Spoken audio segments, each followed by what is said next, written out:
Computer whiz kid, talented software developer, shrewd businessman, benevolent philanthropist, global health expert. There can be no doubt that Bill Gates has worn many hats on his remarkable journey from his early life as the privileged son of a Seattle area power couple to his current status as one of the richest and most influential people on the planet. But as we have seen in our exploration of Gates' rise as unelected global health czar and population control advocate, the question of who Bill Gates really is no mere philosophical pursuit. Given that we are currently living through a crisis that has been predicted by Bill Gates, which is triggering a response from the global health organizations that the Bill and Melinda Gates Foundation has bankrolled, and driving us toward a vaccination and biometric ID solution which Bill Gates has been working on for years, the answer to the question, who is Bill Gates, is quickly becoming one of the most important questions of our lives. That answer will not only tell us about the world that we are living in, but about the one that we are being thrust into, and how we can avoid it. Today we will attempt to answer that question as we examine the motives, the ideology, and the connections of this man who has been so instrumental in shaping the post-coronavirus world. Meet Bill Gates. You're tuned into the Corbett Report. So who is Bill Gates? Some argue that he's a genius who leveraged his natural computer savvy into a billion-dollar fortune. You're called a genius, and no, I don't think that embarrassed you at all. They call you a genius. Part of your genius is that you are a computer whiz, and the other is that you did have the business acumen to turn it into a working company. Are you a business genius too? Well, I wouldn't say genius. Others insist that he is a visionary who has changed our lives with his foresight and bold imagination. Bill had a vision, and I understand it went back even then, that computing would be ubiquitous. It would be part of all of our lives. And indeed, as you all know, he executed on that vision, and the world today has changed so dramatically, in large part due to the work that Bill has done throughout the years. He has been hailed as a shrewd executive who built the Microsoft empire with his remarkable talent for business. When the biographers and historians write the history of the 20th century, Bill Gates is going to go down as the best businessman of our century, and Microsoft is one of the greatest companies of the 20th century. And he has been praised as a philanthropist who is selflessly devoting his wealth to improving the lives of people around the world. Bill, even your harshest critic would have to admit that your philanthropy work is, planet-shaking, incredible, and could be, if you make it a second act, so amazing that it would dwarf what you've actually done at Microsoft.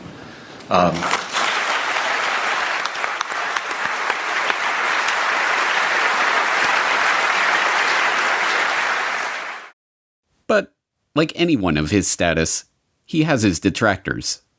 In the 1990s, he was often portrayed as the greedy head of the evil Microsoft monopoly. Bill Gates isn't content with his Windows system running just a few PCs. He wants it to run the world, spreading like a computer virus into our faxes, our phones, our TV sets, and yes, even our toasters. But in the age of the coronavirus crisis, he is most often treated like some sort of epidemiologist or leading health researcher. Back here with us once again to talk about this, as well as testing, treatments, and more, Bill Gates, co-chair of the Bill and Melinda Gates Foundation. Bill, thanks so much for being back with us. It's been a little over a month since you were here, and at that time, you said the U.S. had not hit its peak. So at this point, do you think we have peaked, and where do you think we are right now in kind of the arc of the pandemic? But in truth, none of these perspectives are accurate. Microsoft's big break famously came from a deal to provide software for IBM as they moved into the personal computer market. But the deal was not the result of Gates' technical genius or amazing business acumen. As has been quietly admitted by IBM executives in the years since, Microsoft was given their shot at the chance to work with Big Blue as a result of Gates' mother's relationship with IBM CEO John Opel. You remember your partnership of IBM and Bill Gates. How did it break up? I do remember very well, actually.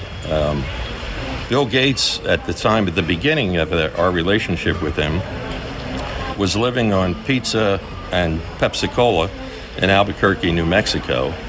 And his mother happened to be on the United Way board with our chairman and asked our chairman to help him. And, when the chairman comes in and tells you to go help this kid, 900 people get on the plane Monday morning and they all go down to try to help Bill Gates. So I don't see Bill Gates as this great creative person. I see him as an opportunist. And in fact, in those days, there was a lot of sharing of software code. People gave it away. In Silicon Valley, they would share everything. He came in and he tried to control everything and put a price on it. Computer historians have long known how the basis for what became MS-DOS was not Bill Gates' brilliant imagination, but QDOS, a quick and dirty operating system that had been thrown together by Tim Patterson, a worker at Seattle Computer Products, as a placeholder until he could sell the proper operating system to his customers. And as even Gates himself admitted, the breakthrough graphical user interface that became the basis for Windows was ripped off from the researchers at the Xerox Palo Alto Research Center. As Bill would say after Apple unsuccessfully sued Microsoft for copyright infringement over Windows GUI, "Hey, Steve, just because you broke into Xerox's house before I did and took the TV doesn't mean I can't go in later and take the stereo." And, as Gates also admits, it is not a spirit of selfless generosity that motivates his interest in vaccines and other lucrative health interventions. I'd like to talk to you about your approach to vaccinations. You wrote something recently, and like you always do, you kind of looked at the problem from a scientific and business perspective on things.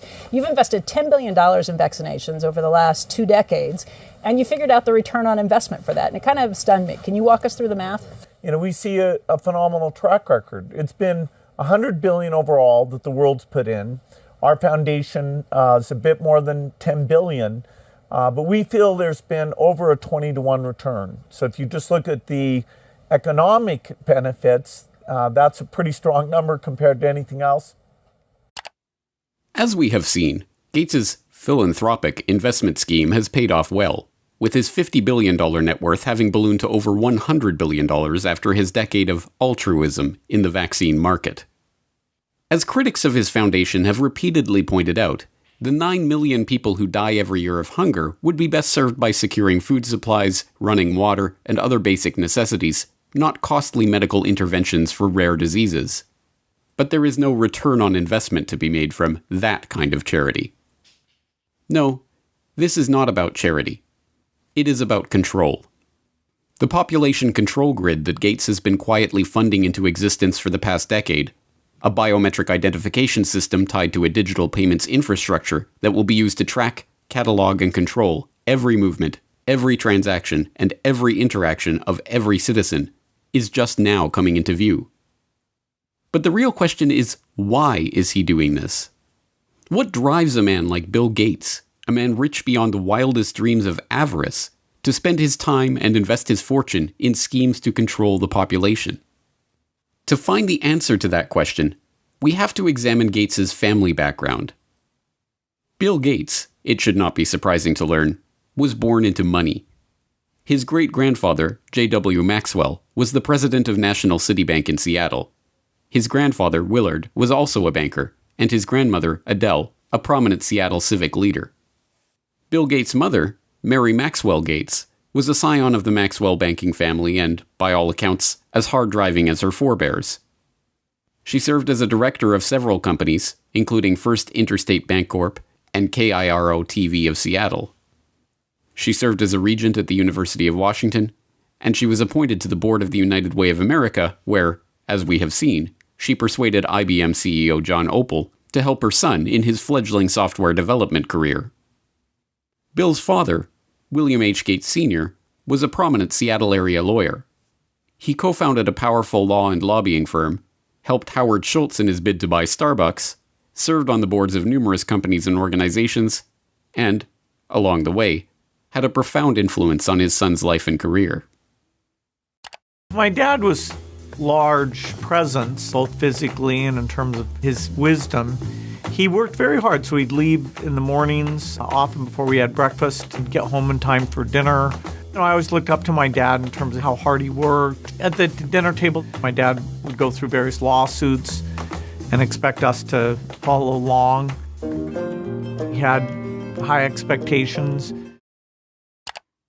The young Bill Gates, technically William H. Gates III, although his card-playing family dubbed him Trey, learned much from his parents. From his mother's banking family, he inherited a nose for the dollar, as one childhood friend's father called it. From his hard-driving, legal-minded father, he learned the value of legalizing business arrangements. As a child, he even had a legal contract drawn up to grant him the use of his older sister's baseball mitt. These traits would not earn him many friends, but they served him well as he began to bring order to the anarchic software development community of the 1970s. At that time, software for the brand new personal computer market was the realm of computer hobbyists, people whose excitement about the microcomputer revolution and love of engineering and problem solving led them to develop and share code freely with each other. But this was no good for the young Bill Gates, who, even before Microsoft was off the ground, was already dreaming of commoditizing this hobby and turning it into the basis of a business empire. In 1976, with the ink still wet on Microsoft's first contract with Micro Instrumentation and Telemetry Systems of Albuquerque, New Mexico, the then 21-year-old Gates wrote an open letter to hobbyists, excoriating the early computer enthusiasts who represented his main market for sharing Microsoft's code for Altair Basic. As the majority of hobbyists must be aware, most of you steal your software. Hardware must be paid for, but software is something to share. Who cares if the people who worked on it get paid? Is this fair? The royalty paid to us, the manual, the tape, and the overhead make it a break-even operation. One thing you do is prevent good software from being written. Who can afford to do professional work for nothing? What hobbyist can put 3 man-years into programming, finding all bugs, documenting his product, and distribute for free? The fact is, no one besides us has invested a lot of money in hobby software. We have written 6800 BASIC and are writing 8080 APL and 6800 APL, but there is very little incentive to make this software available to hobbyists. Most directly, the thing you do is theft. The letter was awkward and tone-deaf, as many people have described the young Bill Gates in his social interactions. It heaped vitriol on the very people who would be the customers of any future business, and tried to change an established culture of sharing software code merely by decree. Even Apple computers, which would go on to be one of the prime purveyors of walled garden systems that restrict users' ability to control their own computers, scored an easy marketing victory by responding to Gates's angry letter with a reminder that, yes, folks, Apple Basic is free. But the gauntlet was thrown down, and Gates would have his way. Although freeware and other forms of open-source software development still exist, the establishment of software code as legally protected intellectual property has led to the rise of billionaires like Gates. A nose for the dollar and a knowledge of how to use the legal system to get what you want were not the only things to emerge from Bill Gates' childhood, however. His parents also encouraged discussion about the family's charity work and the causes they held close to their heart. As Gates revealed to Bill Moyers in 2003, those causes included the population issue, which sparked a lifelong interest in reproductive health. One issue that really grabbed me as urgent were issues related to population, reproductive health. But did you come to reproductive issues as an intellectual? When I was growing up, my parents were always involved in various volunteer things. My dad was head of Planned Parenthood, and it was very controversial to be involved with that. Gates tips his hand when he equates issues related to population with reproductive health. The topic is particularly controversial because population control and reproductive health have been used for half a century as a euphemism for eugenics, the discredited pseudoscience that holds that certain families are fit to be leaders of society by virtue of their superior genes. As we saw in Why Big Oil Conquered the World, eugenics was a field named and codified by Francis Galton, cousin of Charles Darwin. Ostensibly concerned with heredity and what would later be known as genetics, the eugenicists believed that the rich and powerful were rich and powerful not because of luck or chance or happenstance, and certainly not from the deployment of cutthroat business tactics and underhanded dealings. No, the rich and powerful had attained their status because they came from better stock. Conversely, the poor were poor because of their defective germplasm. As transparent as it seems to us today that this ideology was a self-serving self-justification for the ruling class, it was quickly taken up as the great social crusade of the early 20th century. From Teddy Roosevelt to H.G. Wells to Julian Huxley to Winston Churchill, there was widespread support for the eugenicist notion that society must strive to make sure that the rich and well-born breed as much as possible, and the poor, infirm, and feeble-minded be prevented from having children.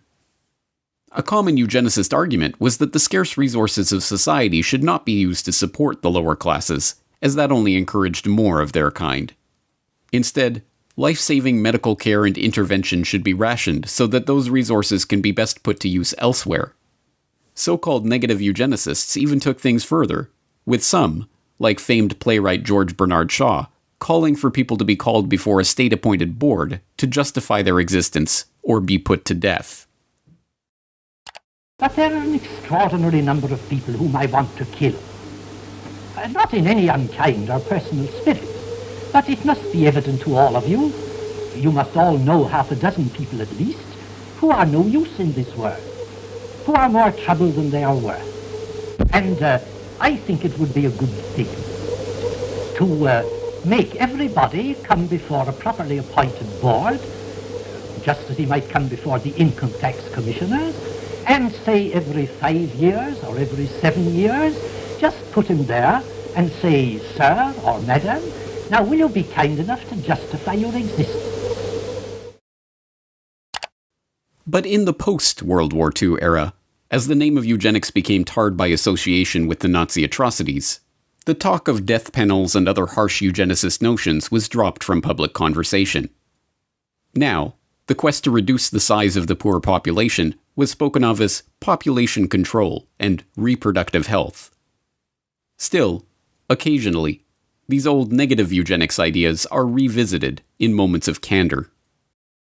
You're raising tuitions at the University of California as rapidly as they can, and so the access that used to be available to the middle class or whatever is just rapidly going away. That's a trade-off society is making because of very, very high medical costs and a lack of willingness to say, is spending $1 million on that last 3 months of life for that patient, would it be better not to lay off those 10 teachers and to make that trade-off in medical costs? But that's called the death panel, and you're not supposed to have that discussion.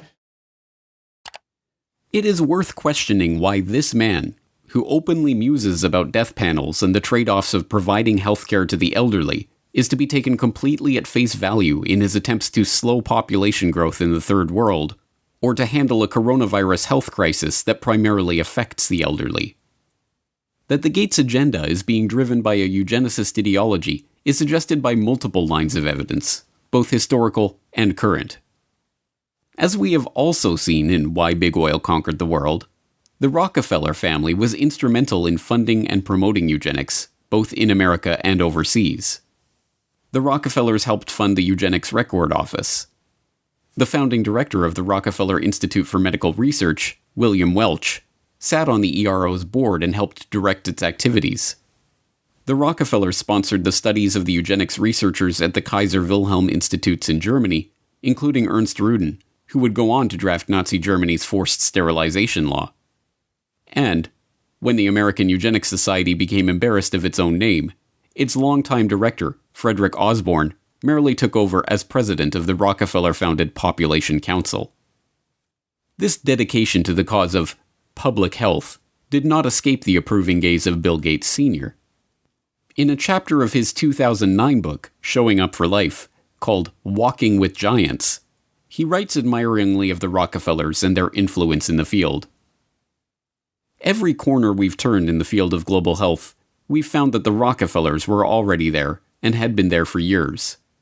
When we committed to childhood immunization, we found ourselves building on efforts the Rockefeller Foundation had helped launch and fund in the 1980s. When we became interested in fighting malaria and tuberculosis, we learned that the Rockefellers had been studying the prevention and treatment of such diseases around the globe for, in some cases, as long as 100 years. A similar dynamic held true in the case of HIV/AIDS. A lesson we learned from studying and working with the Rockefellers is that to succeed in pursuing audacious goals, you need like-minded partners with whom to collaborate. And we learned that such goals are not prizes claimed by the short-winded. The Rockefellers stay with tough problems for generations. As Gates Sr. suggests, it is by working with like-minded partners that such great achievements in the field of global health can be made. For the Gates, these like-minded partners include the Rockefellers themselves.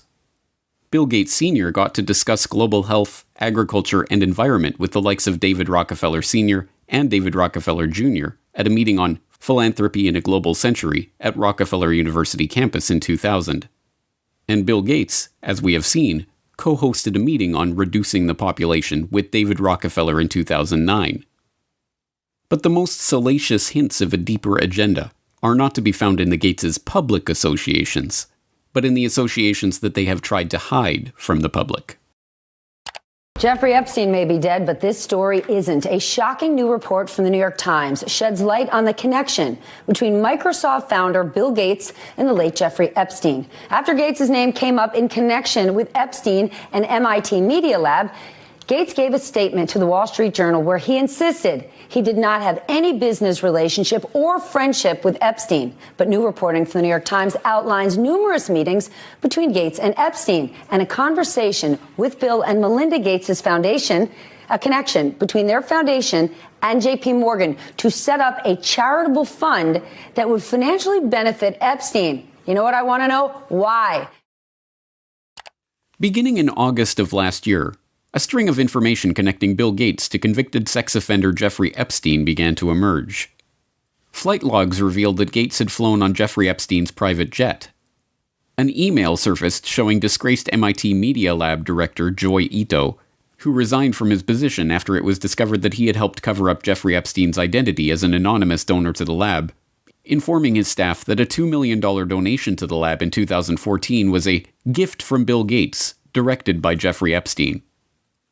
As the story gained momentum, Gates tried to downplay the relationship, with a Gates spokesperson protesting that Gates didn't know it was Epstein's plane, and Gates himself insisting that, "I didn't have any business relationship or friendship with Epstein." This was immediately contradicted by the New York Times, who reported in October of 2012 that Gates had in fact met with Epstein on multiple occasions, even going so far as to discuss the creation of a multi-billion-dollar charitable fund with seed money from the Bill and Melinda Gates Foundation and J.P. Morgan Chase. According to the Times, Gates emailed his colleagues about Epstein in 2011. "His lifestyle is very different and kind of intriguing, although it would not work for me."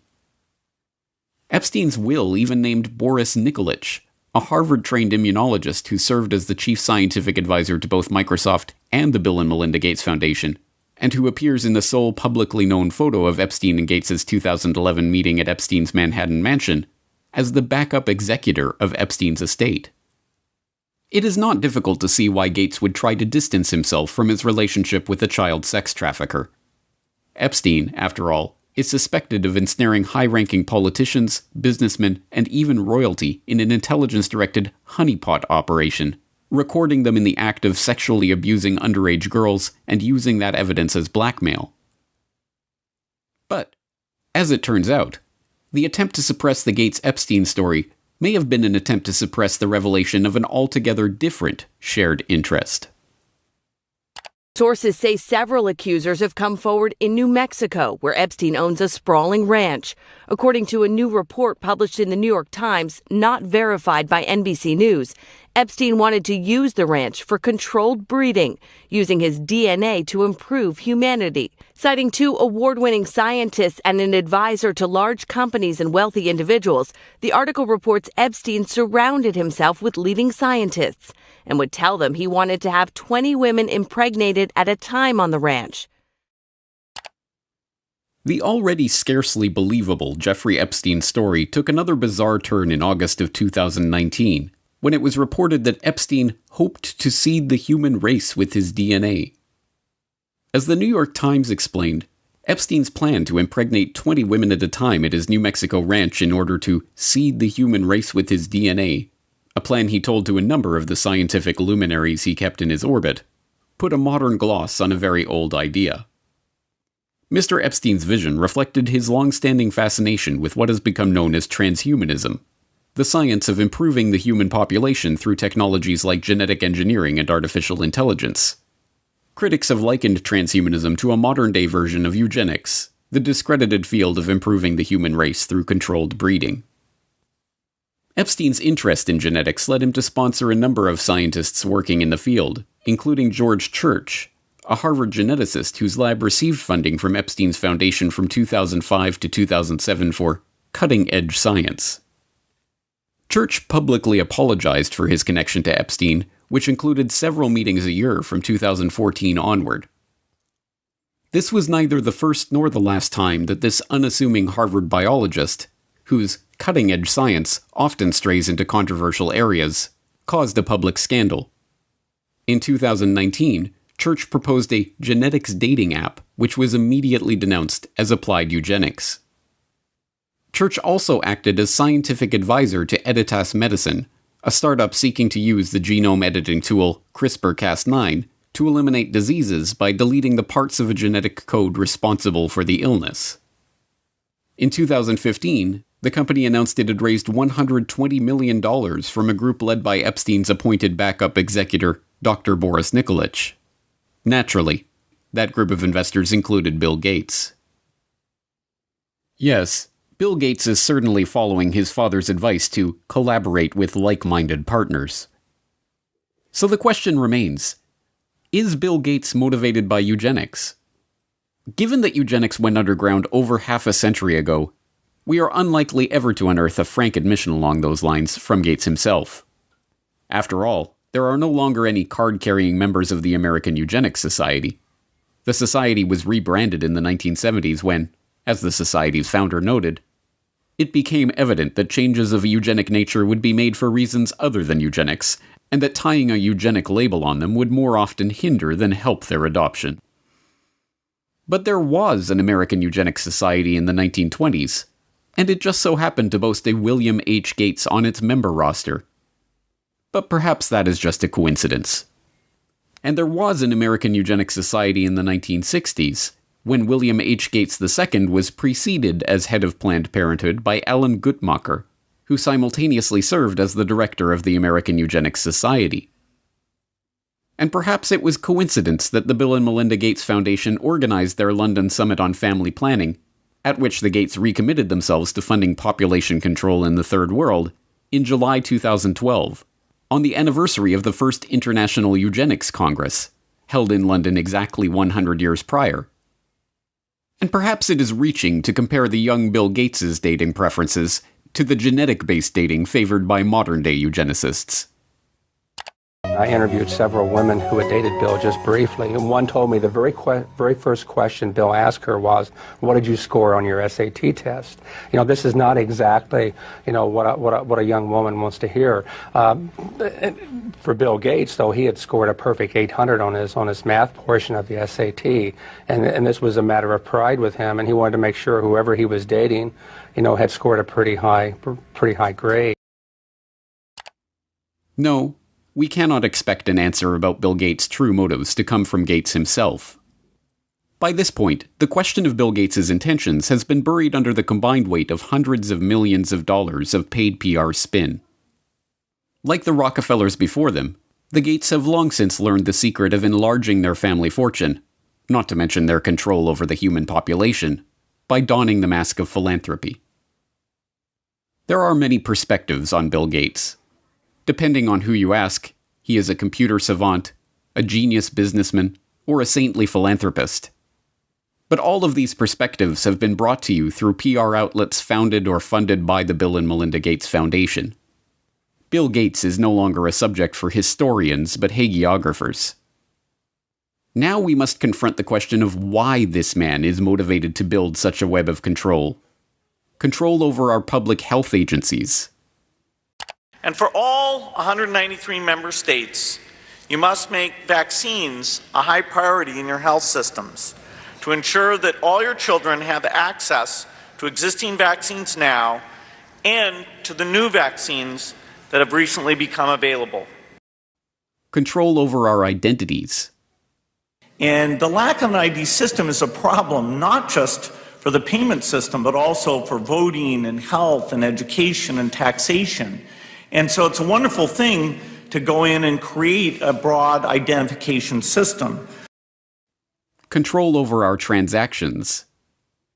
Once financial flows go underground, where you have lots of legitimate transactions mixed in with the ones you want to track, and once they're going over a digital system that the U.S. has no connection to, it's far more difficult to find the transactions that you want to be aware of or that you want to block. And even control over our bodies. But we're going to have this intermediate period of opening up, and it won't be normal until we get an amazing vaccine to the entire world. We must confront the possibility that this quest for control comes not from a selfless spirit of generosity that never seemed to exist before he became a multi-billionaire, but from the same drive for money, the same desire for domination, and the same sense of superiority that motivated him on his way up the corporate ladder. But if the answer to the question, who is Bill Gates, is Bill Gates is a eugenicist, that tells us some important things about the world that we are living in. It tells us that Gates is deceiving the public into supporting his takeover of the world with a false front of philanthropy. It tells us that the goal of the Gates, like the goal of the Rockefellers before them, is not to improve the world for humankind, but to improve the world for their kind. And most importantly, it tells us that Bill Gates is no comic book supervillain, single-handedly directing all of the chaos that is unfolding in the world or single-handedly bringing his own order to that chaos. No, if Bill Gates is a eugenicist, driven by a belief in the superiority of himself and his fellow wealthy elitists, then what we are facing is not one man, or even one family, but an ideology. This is not a trivial point. One man, whatever his wealth, can be stopped easily enough. But even if Bill Gates were to be thrown in jail tomorrow, the agenda that has already been set in motion would continue without missing a beat. An entire infrastructure of researchers, labs, corporations, governmental agencies, and public health bodies exists, funded more often than not by Gates, but driven by the belief of all those millions of people working for these various entities that they are truly working in the best interest of the people. No, an ideology cannot be stopped by stopping one man. It can only be stopped when enough people learn the truth about this agenda and the world of total, pervasive control that is coming into view. If you have watched all 4 parts of this exploration on Bill Gates, then you are now one of the most informed people on the planet about the true nature of this agenda. You have seen how the takeover of public health has been used to railroad the world into a headlong rush toward mandatory vaccinations, biometric identification, and digital payments. You have seen how the pieces of this puzzle fit together, and how they represent a far greater threat to the future of humanity than any virus. Here is the good news. Armed with this information, you have the antidote to the scourge of this eugenicist ideology. The truth is that ideologies are viruses of the mind. They spread from person to person, infecting them with ideas that can lead to a disease of the body politic. But here is the even greater truth. Inoculations do work. Inoculations of truth against the lies of those spreading their poisonous ideology. If you have made it this far, it is incumbent on you to help inoculate those around you against the corrupt ideology of Bill Gates and all those who seek to control the population of the world. You must help to spread this information so that others have a chance to see the bigger picture and decide for themselves whether they are willing to roll up their sleeves and accept what is coming or not. But time is not on our side. Even as we speak, mass vaccination campaigns are being prepared. We are already building our plans to vaccinate the whole city of Chicago and working with others across the region on a major plan for this. We've bought syringes, we've bought cold boxes, we've planned out locations. Biometric identification schemes and immunity passports are already being rolled out. And so while we started with travel at our core, we're a biometric secure identity platform where it's always been about attaching your identity to your boarding pass at the airport, or your ticket to get into a sports stadium, or your credit card to buy a beer. And so now with the launch of Clear Health Pass, it's about attaching your identity to your COVID-related health insights for employers, for employees, for customers. Programs for tracking, tracing, and surveilling the entire population are already being beta tested. Today, we are launching another useful tool that can supplement the critical detective work we are conducting in public health. Alberta Trace Together is a voluntary, secure, mobile contact tracing application to help prevent the spread of COVID-19. And the digital payment infrastructure, the system of financial exclusion that will allow governments to turn off our access to the economy at will, is being put into place. In order to avoid the risk of transmission through physical handling of money, we encourage the use of cashless transactions, such as mobile money, M-Pesa and otherwise, and credit cards. People are using touchless payment systems much more than they're using cash, both because we're not interacting with people directly as much anymore, and also because cash is kind of skeezy. We must spread the word about the dark nature of this population control agenda to as many people as we can, before our ability to speak out against this agenda is taken away for good. Thanks to the likes of Bill Gates, the virus of this population control agenda is already here. It is threatening to crash the system as we've known it. But if Bill Gates has taught us anything, Applications like Word and Excel, PowerPoint. It's how to deal with a virus. It's time for a hard reset.